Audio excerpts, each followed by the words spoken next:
l'URSS a été ruinée par son aide au Nord-Vietnam, au Moyen-Orient, aux insurrections en Afrique, en Amérique du Sud. Elle survivra dans une économie de guerre où la pénurie ne sera supportée par la population qu'avec la main de fer de la police politique.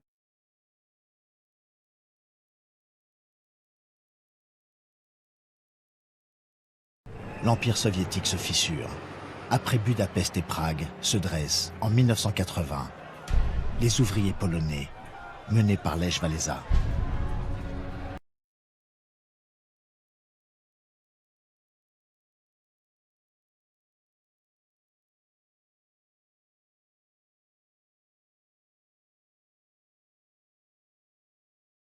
Président des États-Unis depuis 1980, joue un grand rôle en provoquant une nouvelle course à l'armement le plus sophistiqué.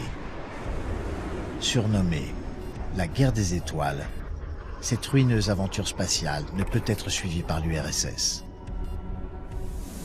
Elle est gouvernée alors par un haut fonctionnaire communiste, Mikhaïl Gorbatchev, qui est bien obligé de s'incliner devant Reagan.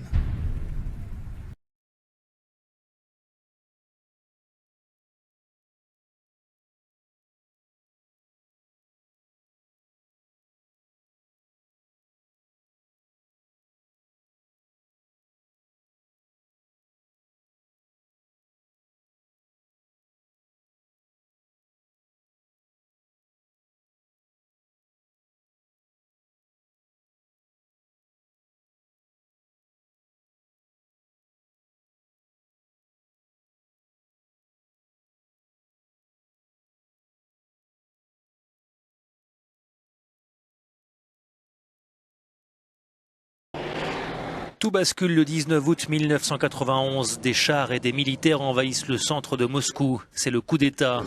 Une poignée de conservateurs prend les rênes du pays. Objectif, mettre un terme à la dislocation de l'URSS, initiée selon eux par les réformes de Gorbatchev, qui est assigné à résidence. Mais le putsch se heurte immédiatement à un élan démocratique. La foule se mobilise et la résistance est sans appel, dirigée par Yeltsin lui-même. L'image du président russe, juché sur un char, fera le tour du monde et lui permettra d'asseoir son pouvoir.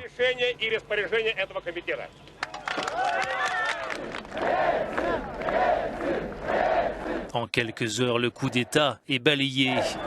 Après des heurts durant la nuit, la plupart des troupes envoyées sur Moscou se rangent du côté des manifestants. Le 22 août, Gorbatchev rentre à Moscou. S'il restera encore président de l'URSS pendant quelques mois, son pays n'est plus le même. Son plan de réforme a eu des conséquences bien au-delà de ce qu'il ambitionnait. Dans la foulée du putsch, l'Empire se disloque.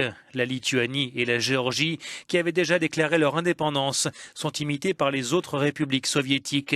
Estonie, Lettonie, Ukraine, Biélorussie, Moldavie. Suivent les républiques d'Asie centrale et du Caucase, Azerbaïdjan, Kirghizistan, Ouzbékistan, Tadjikistan, Arménie, Turkménistan, Kazakhstan.